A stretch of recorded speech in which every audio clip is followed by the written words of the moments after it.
Hi, and welcome to another episode of What's Up Missoula. Today we have with us Susan Kohler. She's the Executive Director of the Missoula Aging Services. Welcome to the show, Susan. Thank you for having me. All right, so we have a lot to talk about. We were talking earlier and you were telling me that the Missoula Aging Services has been around since the 70s. When was it? When did it come about? What happened with that? Well, actually, Missoula Aging Services itself didn't come into being until 1982 as it exists.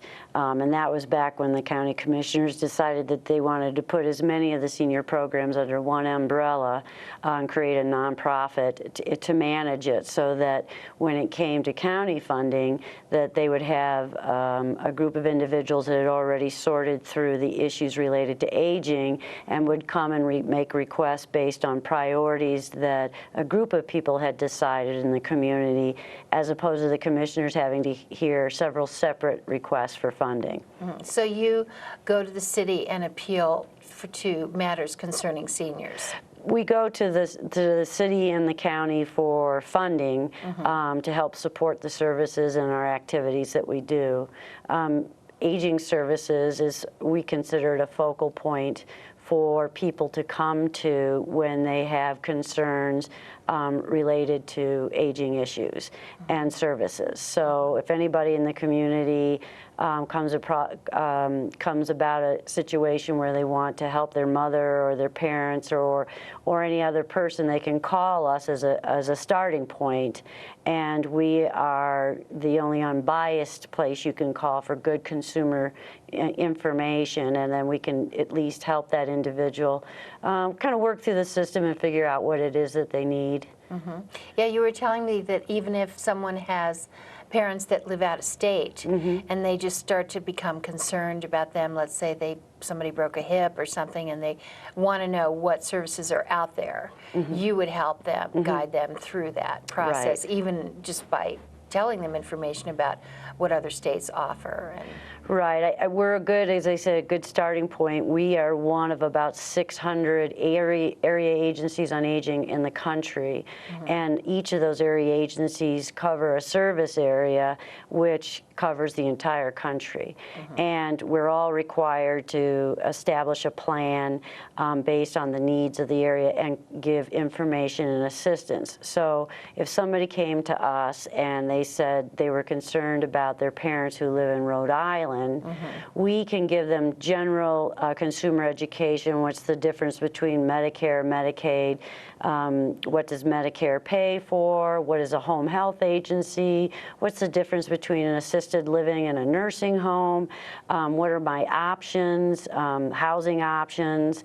Are there any programs that are out there to help subsidize some of the costs that my parent is experiencing, making it difficult to honor their independence if they choose to live in their own home or in any other housing situation?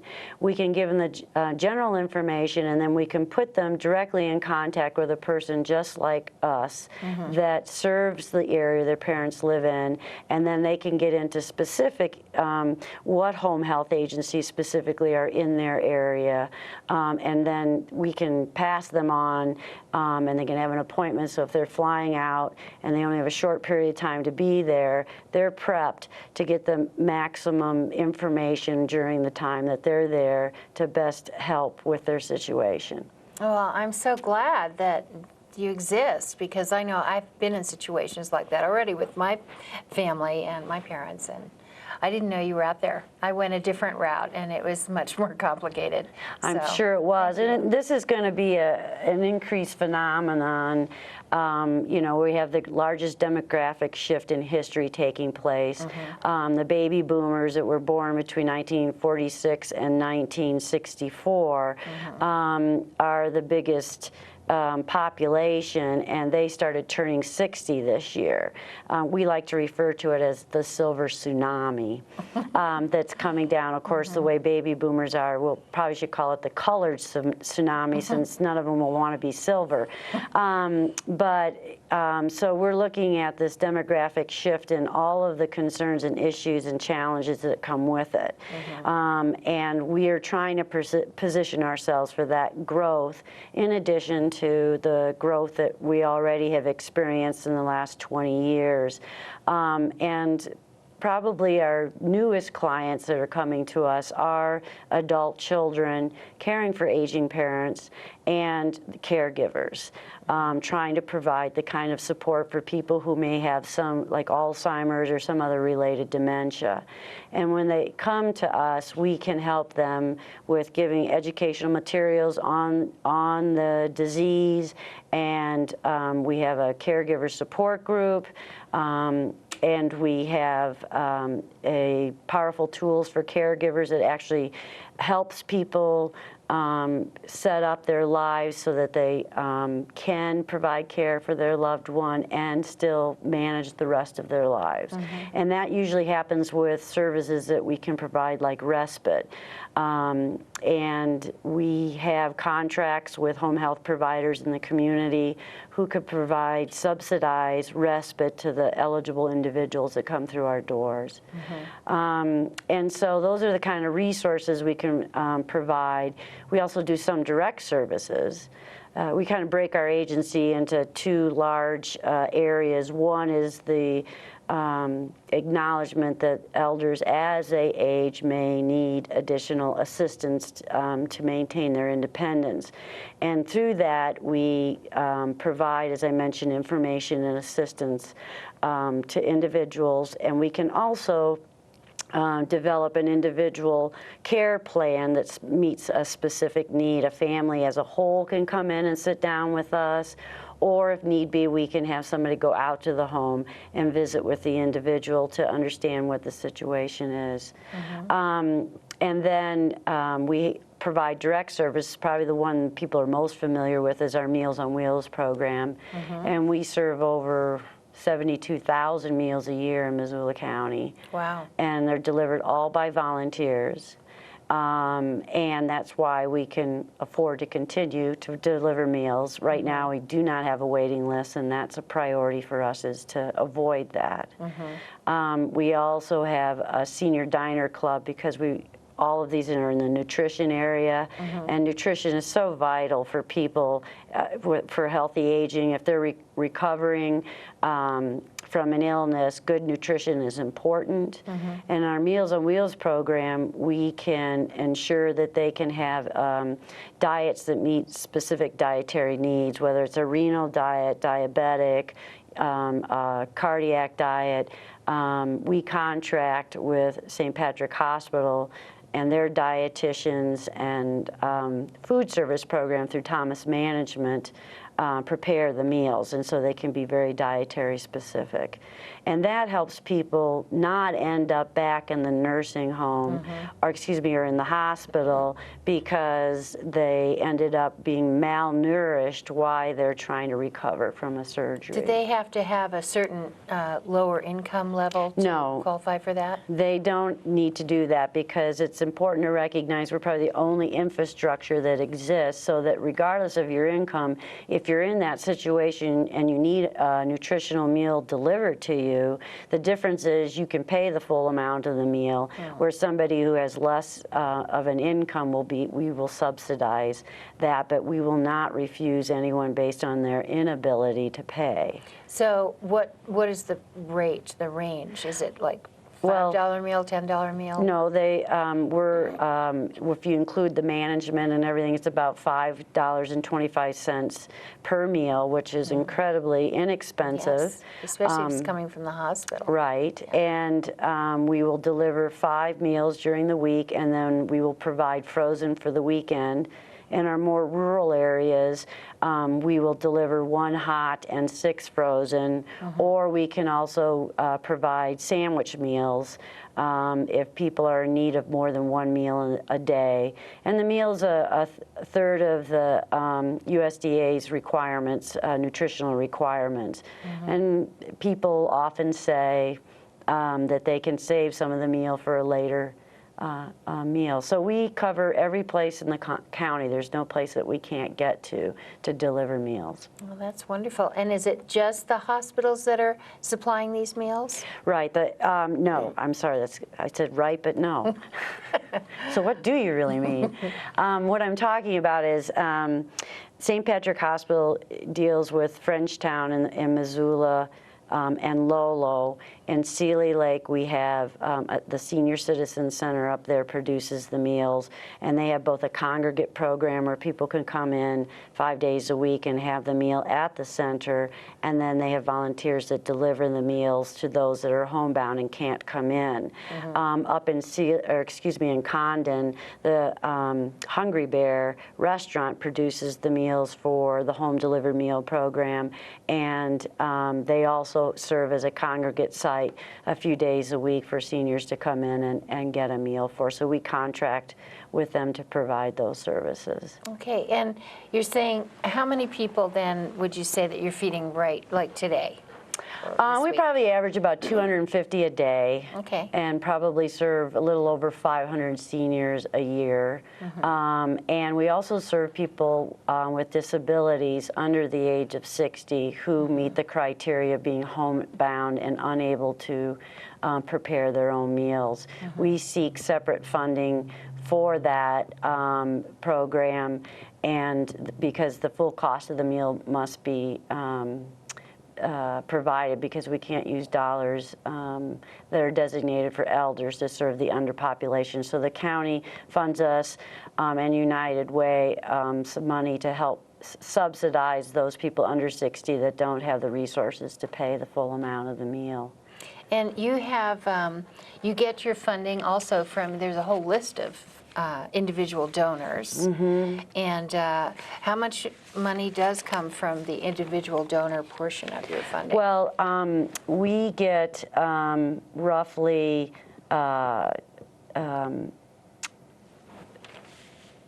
know how much for the individual donors, but we get money from its city and county and United Way.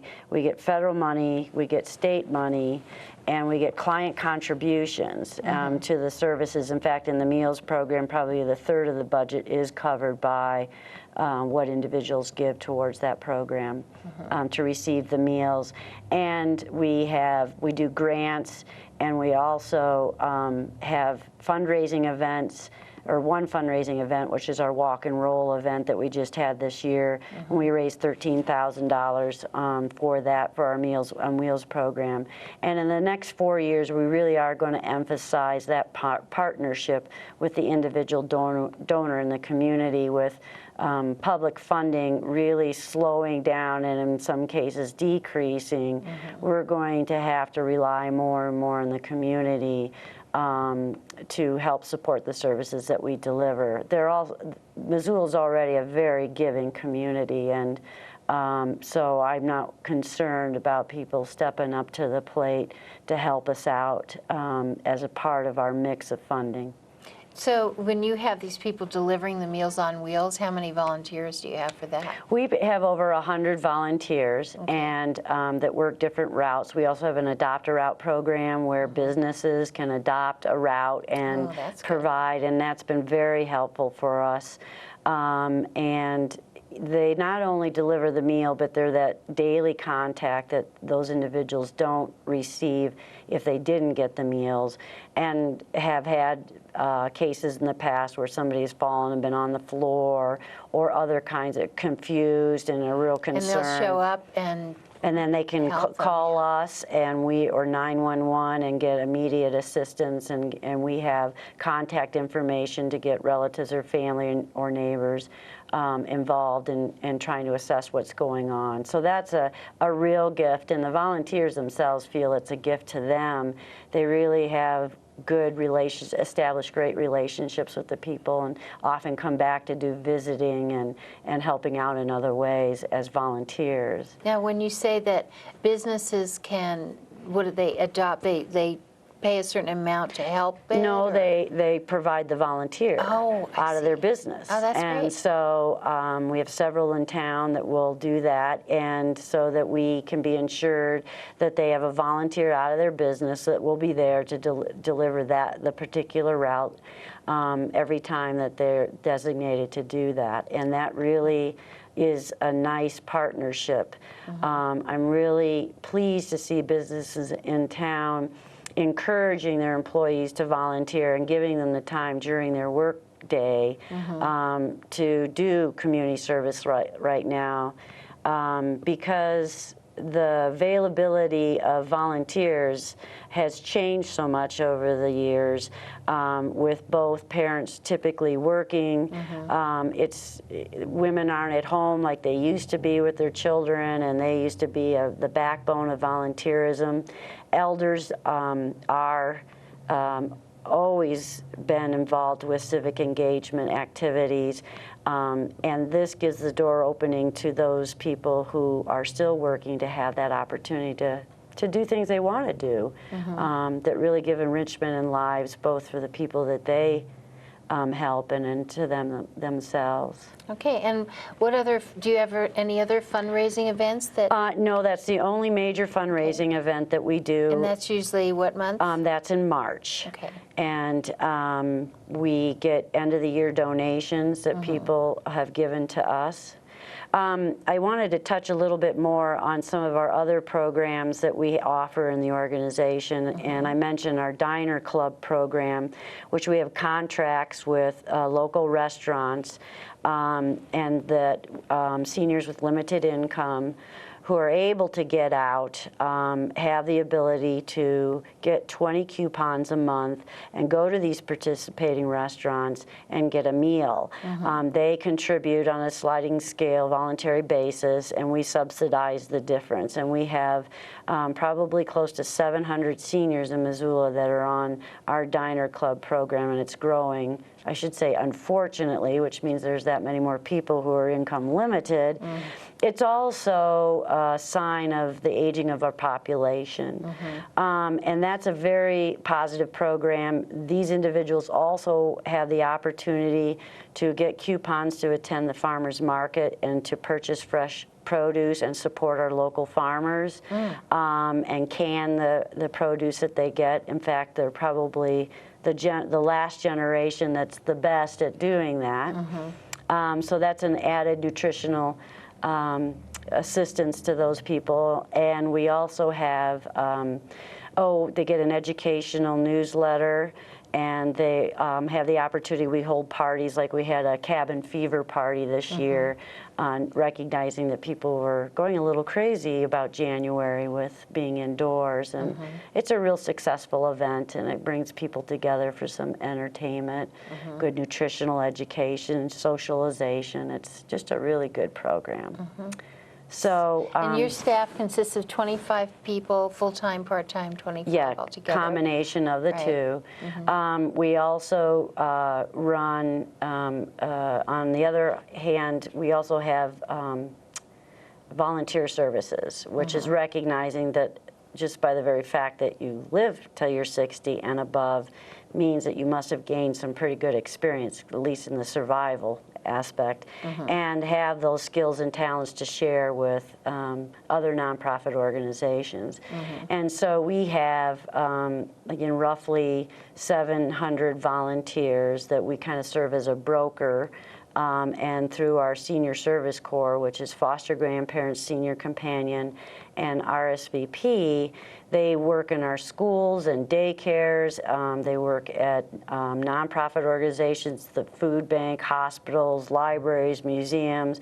We have about 100 nonprofit and governmental agencies that come to us seeking volunteers. Oh, good. And the volunteers come to us and say, I'd really like to do something, but I just don't know where. And we give them that individual attention to what their interests are, and then refer them to the organization of their choice. Now, how many restaurants are involved in that dining club? Diner Club, I think we have about 6 right now. We're always negotiating new contracts in that program, and so I believe we have about 6 right now.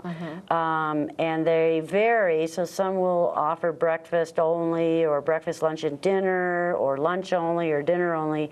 So depending on the individual's interests, some people love breakfast, skip lunch, shouldn't, but, well, actually, as most of our mothers told us, breakfast is the most important meal of the day.